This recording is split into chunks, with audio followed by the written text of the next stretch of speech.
От Зангезура до коридора Давида. Тихая перекройка глобальной торговли и дороги к войне с Ираном.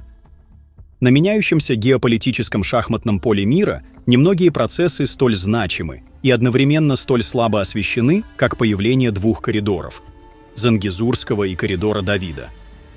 Простираясь от Южного Кавказа до Северного Ирака, эти проекты не просто инфраструктура, а мощный инструмент формирования нового геополитического порядка.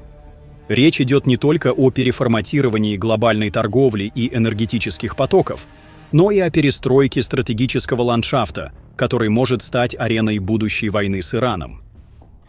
От Зангезура до так называемого коридора Давида сегодня мы становимся свидетелями не просто появления новых транспортных маршрутов, а масштабной и глубокой перекройки геополитической и экономической карты региона, которая постепенно меняет баланс сил и взаимосвязи между ведущими игроками. Зангезурский коридор — это не просто сухопутный путь, проходящий через армянскую Сюникскую область и соединяющий Азербайджан с его эксклавом Нахичеванью, а затем с Турцией. Это стратегический проект, призванный изменить ландшафт торговли и транзита в регионе, который поддерживается не только Турцией, но и Израилем, а также рядом западных энергетических корпораций. Иран, который традиционно контролировал многие ключевые маршруты на Южном Кавказе, оказывается фактически вытесненным из этих транспортных цепочек. Это значит, что влияние Тегерана как важного транзитного узла в Евразии существенно снижается. Экономические последствия таких изменений трудно переоценить. Газ из Каспийского региона и Центральной Азии теперь будет направляться в Европу через Турцию, минуя Россию и Иран. Это ослабит позиции Тегерана в региональной экономике и снижает его политическое влияние на евразийские интеграционные процессы. Более того, усиление военного и разведывательного присутствия Израиля в Азербайджане – явный признак того, что коридор будет использоваться не только для торговли, но и для стратегического контроля и сбора информации в непосредственной близости к северной границе Ирана. Параллельно развивается коридор Давида – сухопутный маршрут, который соединяет территории Израиля, Иордании, Сирии и Ирака. Для Израиля этот коридор является важнейшей логистической артерией, которая позволяет наладить сухопутную связь с союзными силами в иракском Курдистане. Это меняет всю картину военной логистики и разведывательной деятельности в регионе, предоставляя новые возможности для быстрой переброски вооружений и техники.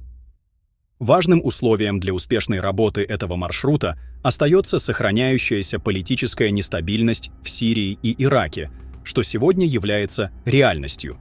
Северный Ирак и Курдистан становятся ареной усиленного присутствия США и их союзников, где сосредоточены интересы не только в военной, но и в энергетической сферах.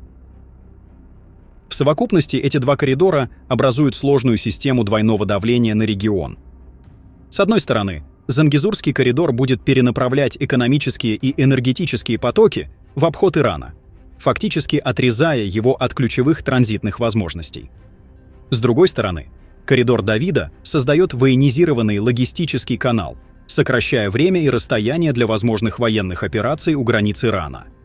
Это не просто экономические проекты, это составная часть более масштабной геополитической игры, в которой переплетаются экономические, военные и стратегические интересы. В этой сложной конфигурации Азербайджан выступает в роли ключевой базы для операций союзников на севере Ирана.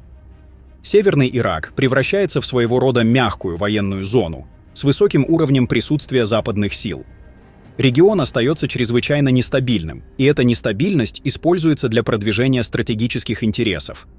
В ответ на эти процессы Иран активизирует свои военные учения на границах, укрепляет сотрудничество с Россией и Китаем, а также пытается найти новые альтернативные маршруты для своей торговли и транспорта, снижая зависимость от традиционных путей, которые сейчас оказываются под давлением со стороны новых коридоров.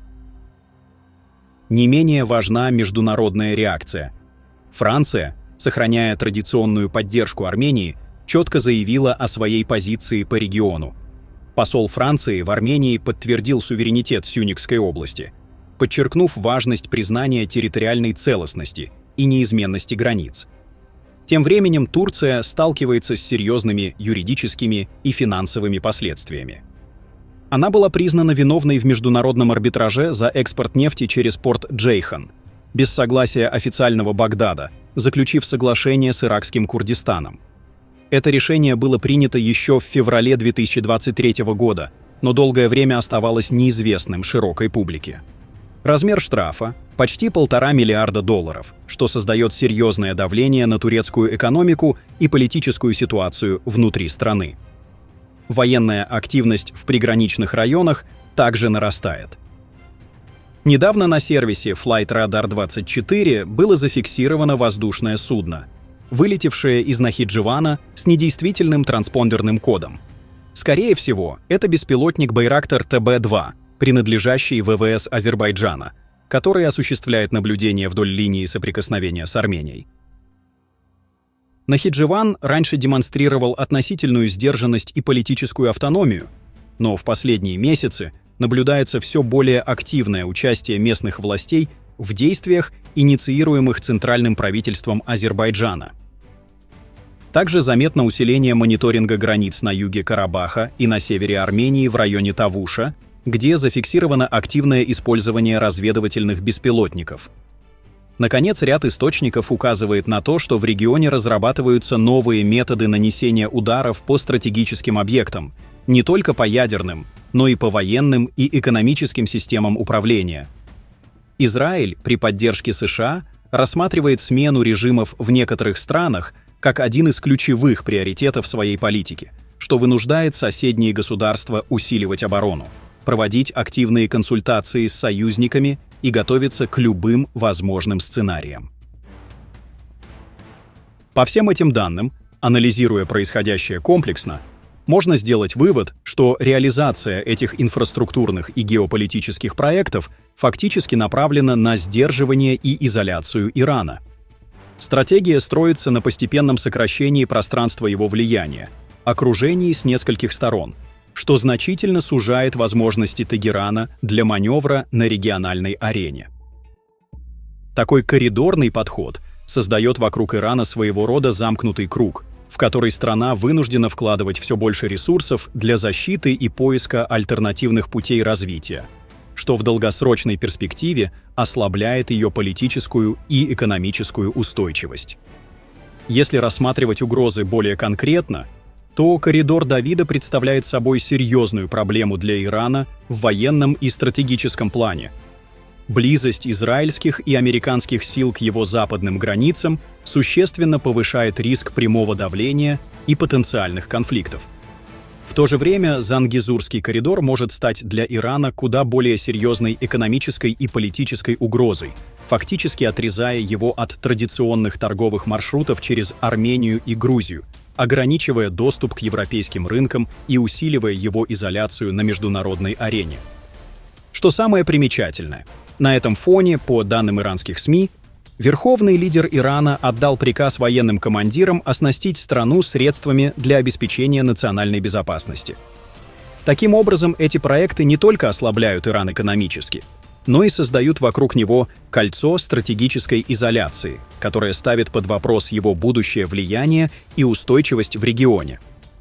Обстановка остается крайне напряженной и непредсказуемой. Точные прогнозы затруднительны, но очевидно, что геополитическое давление будет только усиливаться, а связанные с этим инфраструктурные и военные проекты станут центральными элементами развития событий. Мы продолжим внимательно следить за ситуацией и держать вас в курсе самых важных новостей. Обязательно делитесь своим мнением в комментариях и подписывайтесь на канал, чтобы не пропустить ключевые обновления из нашего региона и мира.